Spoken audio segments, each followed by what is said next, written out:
So as we stand before the painting, the first thing that we might notice about it is its sheer size, its scale. In other words, in walking up to the painting, it's large enough that we have to study its different parts, we have to study its different sections in order to be able to get a sense of what it has. We have to look around. And in this way, it holds our attention, it holds our manner of looking. Now, I'm going to talk about the painting more or less from right to left. If you see that the canvas is organized more or less in an isosceles triangle. Right? At the very center of the top, you see that there's a lantern with a peak, and there's a diagonal that goes down to the left, lower left-hand corner, and also down to the right, the lower right-hand corner. So I'll discuss it along those vertices, more or less. We know from the reading for today that incendiary bombs were dropped on the town of Guernica, which caused the most significant destruction, material destruction at least. We see that on the right-hand side there are buildings done in a cubist fashion with geometric triangles coming off the top of one, and actually a woman with her hands in the air, leaping in the air, and there are triangles on her body. These are meant to represent flames. In other words, that the woman is on fire, and so too is the landscape behind her. The gesture of hands in the air is often read as one of innocence, of course, but very certainly to one that refers to some other paintings we know from over time, such as Goya's The 3rd of May, we've seen in the Museo del Prado, the man who is innocent being assassinated by the French with his hands in the air. Just to the left of her, we see a woman who's peeking out from behind the blinds of a different building. And she's clasping her breast and extending an arm with a lantern that illuminates the rest of the scene that we're also to bear witness to. And her mouth is open, and what she sees portrays to us a sense of either astonishment, disbelief, shock, or otherwise. This is what we consider to be a meta-image in the painting, because we are also asked to bear witness to this moment of the atrocity as spectators. We, standing before the painting, are invited to bear witness to the atrocity in the same way that she is, peering out from her window. Just below her, along this diagonal, we see a woman covered with a shawl, or covering herself from a shawl, with a shawl, and she's running in this diagonal with an extended leg. In the center of the painting, there's a bucking horse, which I'll come back to in just a moment, but we see on the body of it that there is a long spear that is traversing the abdomen, is poking out the bottom of the horse. It's been lanced. And that there's also this cubist gash. It's a wound that shows us that the horse has been mortally injured. Down below, we also see body parts. We see, in other words, a severed hand or a severed arm that's holding a broken spear. From it is sprouting the silhouette of a flower. And just to the left of it, too, we also see that there's a decapitated head and an arm and with an open hand, the star and the palm. Above that is what's one of the most considered to be the most iconic image, perhaps, from this painting, which is the mother with her head thrown back, grieving the deceased child. The baby, which is considered to be, of course, a symbol of innocence, of loss, and civilian loss of life. And in this gesture of innocence, we see that her head is thrown back, grieving with this conical, sharp tongue that is on the same level as, if we look to the right, the horse's sharp tongue. And we see that there's a parallel here between the horse and the woman. Above her, the bull. Now, why would Picasso portray a bull in this? He's very aware of some of the cultural tropes about Spain from an international point of view. One of those being bullfighting and tauromaquia. To a French and international crowd, they're going to associate Spanish with Spanish culture, the bull and bullfighting, right? In the same way that I imagine you probably did before you got here, right? Before you landed here too. In bullfighting, though,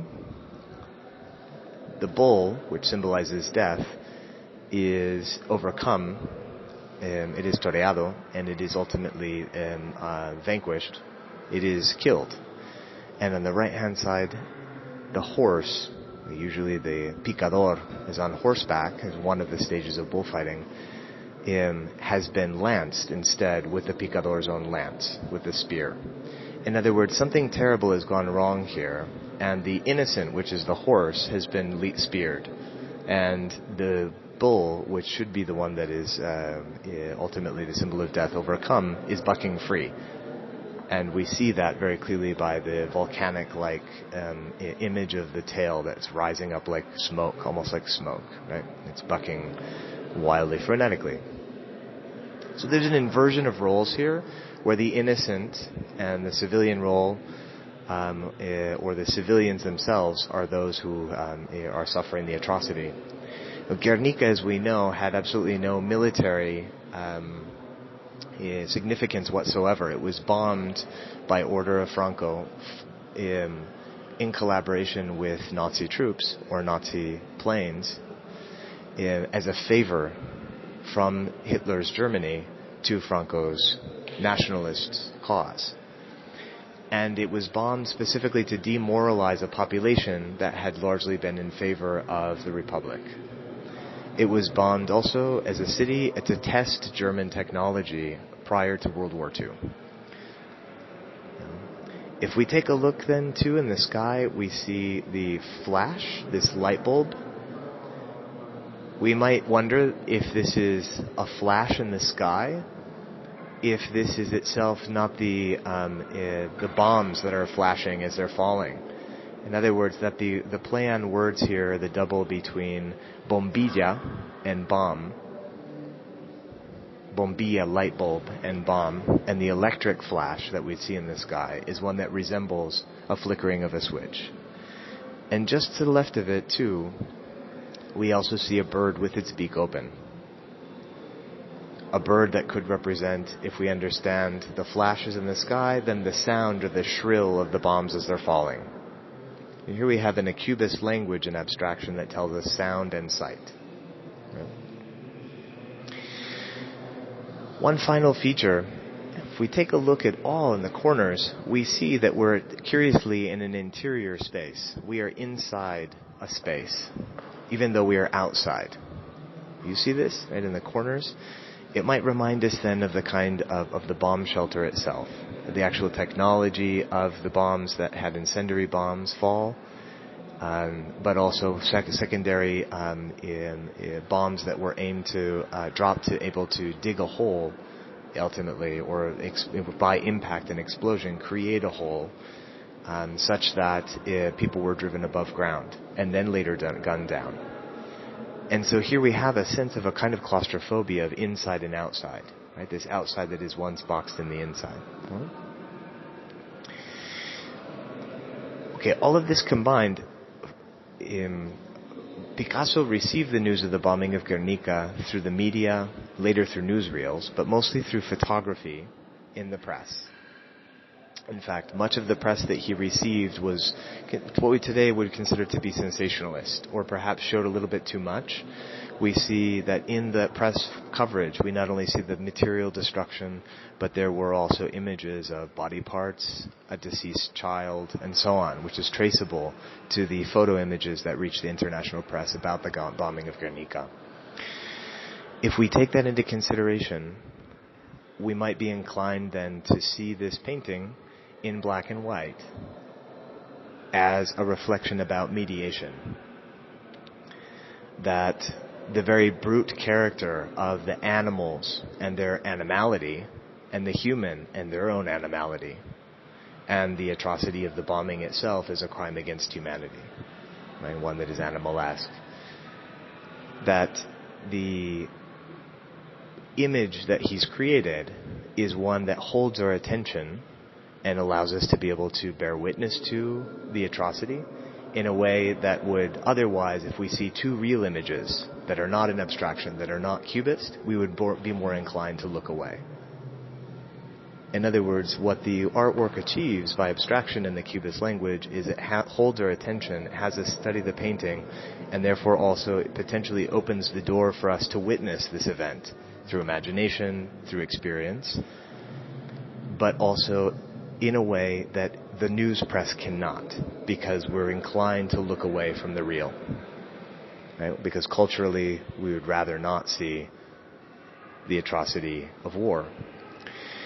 If we look at the body of the horse, the abdomen, it's dashed almost like newsprint. And we might then also finish this reading with a question of how do we mediate, a series of questions. How do we mediate the horrors of war? How do we represent the horrors of war in a way that would have us turn towards them to see them or bear witness to them rather than wish to look away?